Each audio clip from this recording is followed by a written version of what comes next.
Əleyhissalam buyurur ki, adam can verir, məna aləmində gözü açılır, malı təcəssüm olunur gözündə bir canlı kimi, malı, sərvəti. Baxır malına deyir ki, and olsun Allaha səni toplamaq üçün dərdən qabıqdan çıxdım. Hər iş gördüm səni toplamaq üçün, indi pis vaxtımda da can verirəm. Sən mənə əvəzində neyini bilərsən? Ey mənim malım, sərvətim. Deyir, məna aləmində malı dilə gələr, cavab verər ki, sənə neçə metrə parça kəfən verə bilərəm.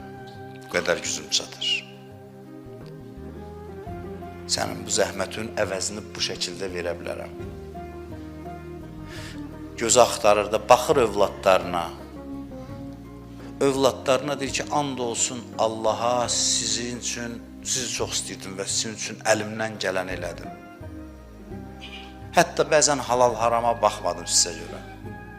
İndi siz mənə bu dar günümdə, yaman günümdə nə edə bilərsiniz?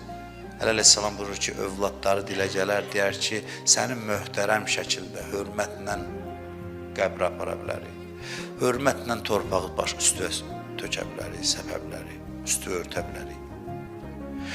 Heç kimə vəfa eləməyən bir dünyada İmam Həsən Əsgər əleyhissalam buyurur ki,